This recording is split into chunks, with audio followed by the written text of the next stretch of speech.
Olá, meus irmãos, tudo bem?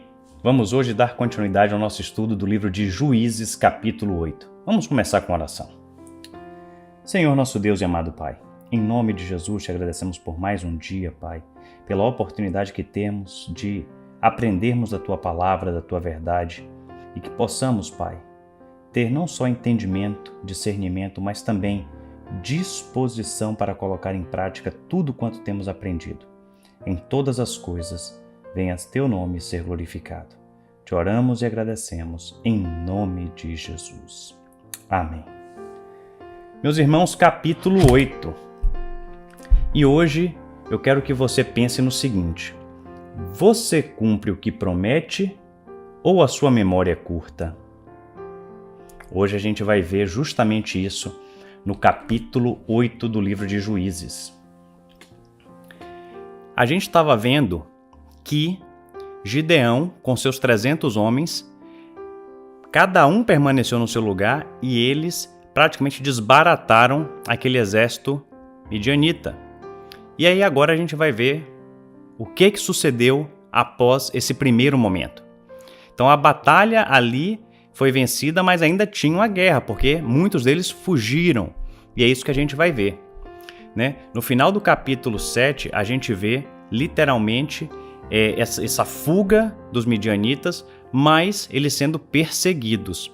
E aí, quando finalmente os príncipes dos midianitas são mortos, Efraim, a tribo de Efraim, se levanta contra Gideão, perguntando por que eles não o chamou.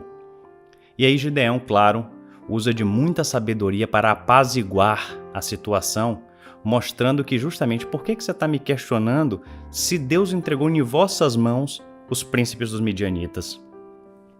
E aí, claro, Gideão continua perseguindo os reis dos midianitas. E aí a gente vai ver agora aqui dois grupos de pessoas que são personagens dessa história, com os quais Gideão vai fazer uma promessa. E é por isso que hoje, eu estava perguntando, você cumpre com o que você promete ou a sua memória é curta? Então vamos lá para a primeira. Gideão, no verso 5, ele vai falar com os homens de Sucote.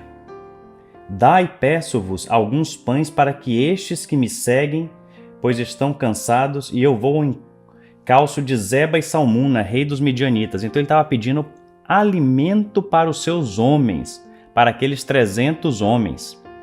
E aí, esses príncipes de Sucote praticamente zombam de Gideão. Você já tem esses reis em sua posse para que eu te dê pães? E aí, Gideão, no verso 7, vai falar o seguinte: por isso, quando o Senhor entregar nas minhas mãos Zeba e Salmuna, trilharei a vossa carne com os espinhos do deserto e com os abrolhos. Então aqui Gideão faz uma promessa.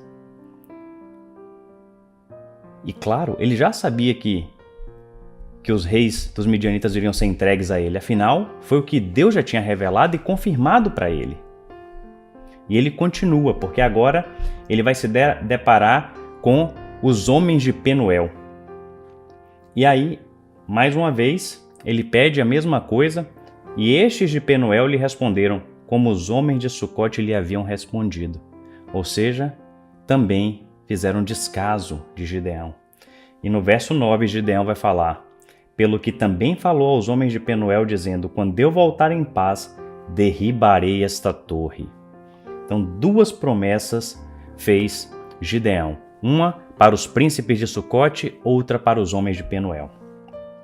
E claro, o que vai suceder a partir daqui é que ele de fato consegue pegar Zeba e Salmuna, destrói todo o exército, mas ele traz esses dois reis com ele.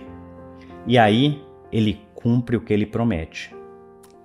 Então ele volta, ele encontra um homem de Sucote, faz perguntas, interroga ele, pega todos os detalhes os nomes desses príncipes, todas as pessoas, e essa lista contemplava 77 nomes. Está aqui no verso 14. E aí, verso 16 e 17 são os cumprimentos das promessas de Gideão. E tomou os anciãos da cidade e espinhos do deserto e abrolhos, e com eles deu severa lição aos homens de Sucote, como ele tinha prometido. E o verso 17, derribou a torre de Penuel e matou os homens da cidade. Como ele falou, assim ele fez. Então, Gideão dá um exemplo de um homem que anda, de acordo com a sua palavra. Ele não estava ali pedindo coisas que não arrazoavam diante do que ele estava se propondo a fazer. Pelo contrário, ele estava pensando nos seus homens, nos 300 que estavam com ele, que precisavam se alimentar para seguir perseguindo esses reis midianitas. E à medida que eles são zombados, ele profere uma promessa e ele cumpre a sua promessa. E a memória curta, onde é que entra? Vamos chegar no final da história. Então, vai acontecer que Gideão ele convoca seu filho mais velho, seu primogênito, para poder matar esses reis. Ele não vai, Gideão vai e mata esses reis. Óbvio, tem despojos de guerra. O povo pede para que Gideão governe sobre eles. E Gideão recusa. Então aqui eu vou falar um pouquinho rapidamente a sabedoria de Gideão. Coisa que ninguém fala com esses termos, sabedoria de Gideão. E por que eu estou chamando de sabedoria? Porque Gideão, no verso 23, ele vai dizer assim: não dominarei sobre vós, nem tampouco meu filho dominará sobre vós. O Senhor vos dominará. Então Gideão está expressando aqui um imenso temor ao Senhor, se colocando numa posição de temor ao Deus Todo-Poderoso. Foi Deus quem o chamou. Tudo o que ele fez foi porque ele estava obedecendo a esse Deus poderoso, a esse Deus que estava impondo a sua vontade, mostrando que ele tem poder sobrenatural, mostrando que ele é Deus. Então ele falou: eu não vou governar, o Senhor vos dominará. Então a sabedoria de Gideão está no seu temor ao Senhor. Assim como diz Provérbios, o temor ao Senhor é o princípio de toda sabedoria. E aí a gente vai continuar. Por quê? Porque agora a gente vai ver por que eu falei da memória curta.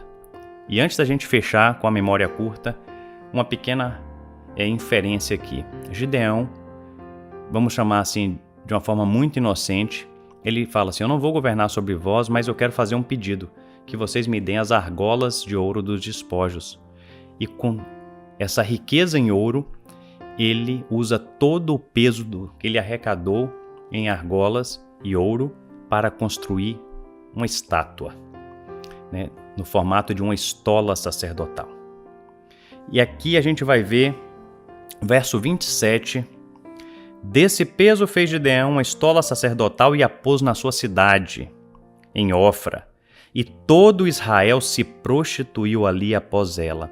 A estola veio a ser um laço a Gideão e a sua casa. Então aqui, gente, temos que ter muito cuidado. O que a gente faz, às vezes com boas intenções, às vezes pensando em algo bom, até um motivo da gente se lembrar, um memorial, termina sendo um laço, uma pedra de tropeço para os irmãos. Mas aí a gente não vai parar por aqui, porque agora a gente vai encerrar. A gente viu o cumprimento da palavra por 2 vezes com Gideão, honrando o que ele falou que faria. Mas agora a gente vai ver o que é que vai acontecer. Primeira coisa que a gente vai ver acontecer, óbvio, lembrando aqueles 7 passos que a gente já tem falado aqui acerca do livro de Juízes, a gente viu aqui que a terra fica em paz enquanto o juiz que libertou o povo vive. E isso aqui está registrado no verso 28. E ficou a terra em paz durante 40 anos nos dias de Gideão.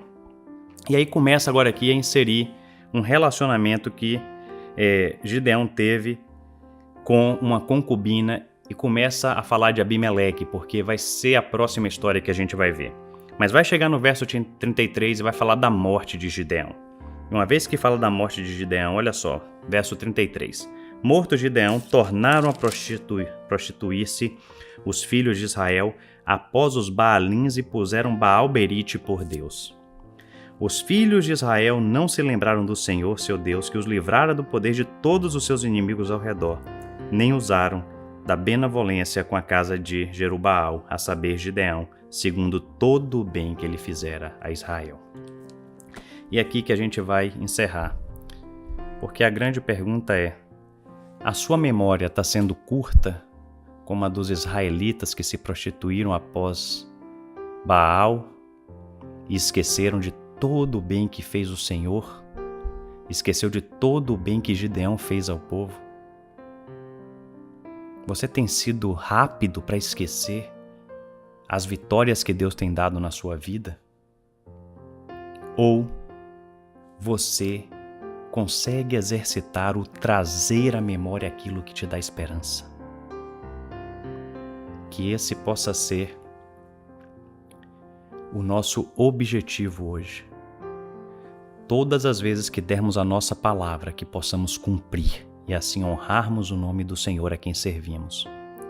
E se porventura estamos nos esquecendo dos grandes feitos do Senhor, que a nossa memória não seja curta, mas que possamos intencionalmente trazer à memória aquilo que nos dá esperança. E o que nos dá esperança é esse conjunto, essa multitude de feitos grandiosos que o Senhor Deus fez, não só pelo povo de Israel, mas também por mim e por você. E só o sacrifício de Jesus já seria bastante e suficiente para nos lembrarmos que temos um Deus muito maior do que podemos mensurar. Que a gente possa se ater a essa verdade. Vamos orar. Senhor, nosso Deus, obrigado pela Tua palavra, pela Tua verdade, pela Tua revelação. E te damos graças, Senhor Deus, porque queremos sim ser como Gideão, de cumprir o que prometemos. O nosso sim é sim, o nosso não é não, porque tudo que está a parte disso procede do maligno.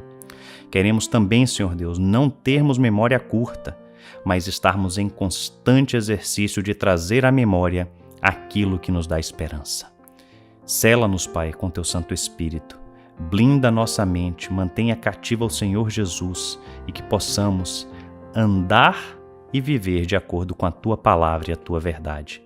Assim eu tenho certeza que o Seu nome vai ser glorificado, ó Pai.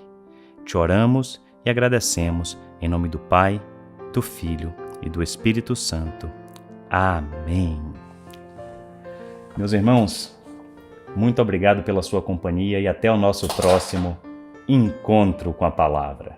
Deus os abençoe.